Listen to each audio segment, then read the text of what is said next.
Photoshop CC 2023, mais ça peut aller jusqu'à version CS6, mais certaines fonctions vont être absentes, mais la base va fonctionner. Alors, je clique ici pour activer mes calques.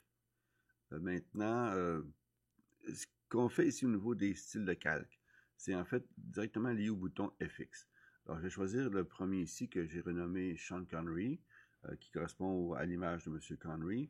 Alors, je pourrais renommer chacun. C'est important de bien renommer les calques là, en temps et lieu. Alors, maintenant, commençons par découvrir ce que j'aimerais appliquer sur les FX. Je vais commencer par une petite ombre portée. Là, c'est sûr qu'ici, c'est des choix artistiques, dans le sens que j'ai ombre portée, mais j'ai aussi ombre interne. Alors, selon si je veux une ombre portée comme ici, ou d'ailleurs, si je mets mon curseur de souris avec la flèche noire, puis on remarque aussi le chemin, ce qu'on appelle la croix 4 chemins ou l'outil de déplacement des calques, ça me permet de déplacer mon effet d'ombrage à l'intérieur, en fait, sous l'image. Mais bon, pour déplacer sans passer par les commandes qui se retrouvent sur le panneau ici, sur la boîte de dialogue. Alors là, j'ai placé légèrement comme ça. Alors, je vais maintenant placer ou ajouter, pardon, un contour. Un contour de 8. Là. Mon dernier réglage était de 8, mais ça me semble correct. Et là, j'ai le choix de choisir couleur, dégradé ou motif. Alors, si je choisis dégradé, ça me permet ici en fait, que le dégradé va être basé sur le noir et le blanc. Donc, si je donne un exemple, si je vais chercher un autre dégradé avec de la couleur, alors, on va voir ici que le dégradé va être dans le bleu. En plus, en fait, c'est un dégradé qui est, comme on connaît des dégradés, à double côté, dans le sens qu'il y a deux directions. Alors, tandis que si je prends un dégradé comme ça, c'est un simple sens d'un point à l'autre par rapport au tracé du dégradé. Si maintenant je reviens au noir et blanc pour correspondre à l'image que j'ai, alors on voit ici que maintenant que j'ai le noir en bas et le blanc en haut. Alors, je peux inverser ça en inclinant, en fait, en changeant l'angle. Le noir va devenir en haut et le blanc en bas. Donc, ça va agrémenter l'élément. Puis, ça va permettre aussi de débloquer le noir, en fait, le noir par rapport et le blanc par rapport au noir du veston. Donc, le blanc découpe bien l'image et le noir en haut par rapport au fond blanc de l'image. Alors, ça, c'est une première étape.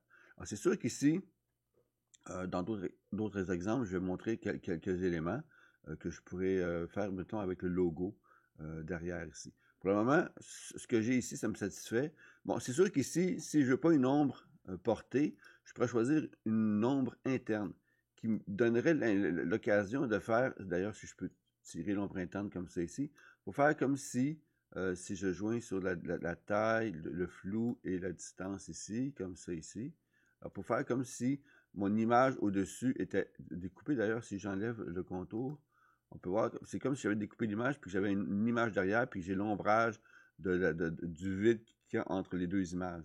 Alors, c'est un choix artistique rendu là. Moi, je préfère un petit ombrage, comme j'ai choisi tantôt, avec le petit contour, comme ceci. Puis je vais commencer avec ça. Alors, si maintenant je fais le OK là-dessus, comment je peux l'appliquer aux autres? C'est pas tellement compliqué. D'ailleurs, si on regarde le panneau calque, maintenant, il y a des attributs qui ont été ajoutés, soit l'œil effet, qui permet de cacher simultanément tous les effets appliqués, ou un à la fois, comme ceci, qui permet de cacher l'effet pour voir l'avant-après. Je peux aussi cacher l'ensemble des effets par la flèche à côté, à droite du FX, comme ceci. Maintenant que ça c'est fait, toujours comme d'autres fonctions dans Photoshop, surtout par rapport à certains panneaux, comme le panneau calque, je vais pouvoir cliquer ici, moi, à droite, et choisir ici, copier le style de calque. Maintenant que ça c'est copié, je peux le ranger comme ça ici. Et maintenant, il me reste à sélectionner les autres fichiers en faisant un premier clic et appuyant la touche majuscule ou Shift, selon votre allégeance, et cliquer comme ça, et sélectionner l'ensemble, et aller chercher ici maintenant coller le style de calque. Et maintenant, tous les calques vont être simultanément convertis avec les nouveaux attributs. Alors voilà, ça c'est une première étape. Maintenant, qu'est-ce que j'ai d'autre comme... Alors, si je viens chercher le fameux logo ici, bon, ça se peut qu'ici, alors ici on voit que j'ai un fichier qui est un objet dynamique ou un Smart Object, pour ceux qui ont une version anglaise. Alors si je veux défaire ça pour mieux travailler, parce que souvent quand je suis en Smart Object, j'ai peut-être pas toujours accès. Je vais voir ici. Je devrais avoir accès ici. Il faut faire attention. Certains éléments ou certaines modifications ne sont pas possibles au niveau de la modification de l'image. Par contre, si je fais ombre portée ici, ça me donne encore ce petit effet-là. Mais ici, ce que je vais rajouter un petit embossage. Alors, là, l'objet est noir, ce ne sera pas évident, OK? Parce que pour l'embossage, il faut un effet noir et blanc. Alors, ce qui va se passer, c'est que je vais peut-être diminuer, avant de cocher le biseautage ici, je vais aller chercher ici une incrustation couleur. Puis voyez-vous, là, j'ai mis une couleur plus pâle, donc je pourrais choisir n'importe quelle couleur. Ça recouvre automatiquement la couleur de l'objet, dans ce cas-ci qui est le logo de 007. Alors, quelle couleur je pourrais prendre? Est-ce que je peux prendre le bleu, le vert? Qu'est-ce qui ferait James Bond? Ça peut être le gris, en fait. Je vais revenir au gris comme ça ici. Puis comme le gris est plus pâle que le noir, je vais pouvoir maintenant appliquer un effet de biseautage. Donc, on voit ici les différents biseaux. Alors, biseau interne. Le biseau externe est moins intéressant. Okay? Dans ce cas-ci, oui, pour le logo, mais quand c'est une photo, comme c'est moins intéressant. Mais ici, un logo, ça peut être intéressant parce qu'on voit que c'est à l'extérieur.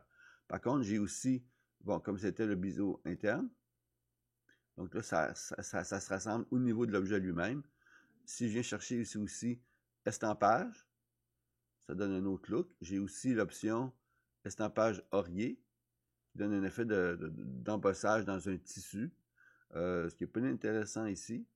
Ça peut être intéressant si, exemple, mon fond, en fait, si j'allais chercher mon incrustation couleur ici, avec une couleur plus proche du fond, pour donner une petite impression, et en enlevant l'ombre comme ceci. Alors là, on a comme quelque chose qui est intégré au document, intégré à l'image d'arrière-plan.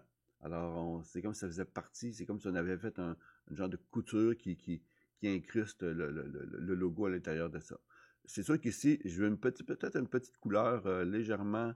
Alors, je vais aller chercher ici une incrustation couleur, peut-être légèrement colorée, juste pour dire, pour démarquer un peu mon logo.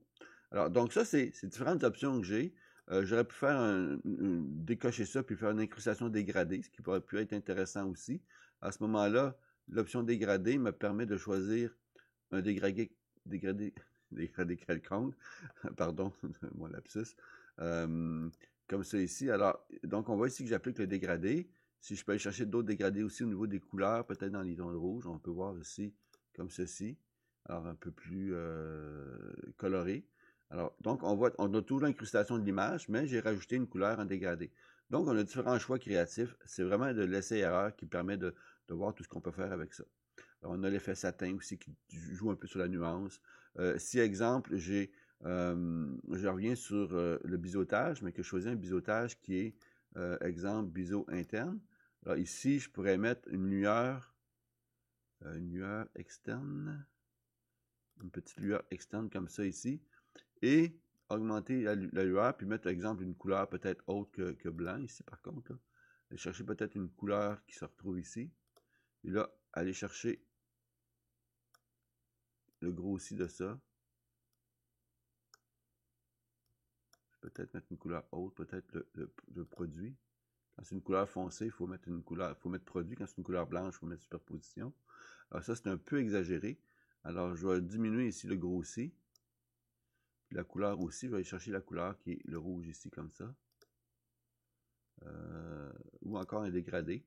Donc, au niveau créatif, il y a beaucoup d'options possibles au niveau. Alors, je vais prendre un dégradé qui correspond aux couleurs de mon élément.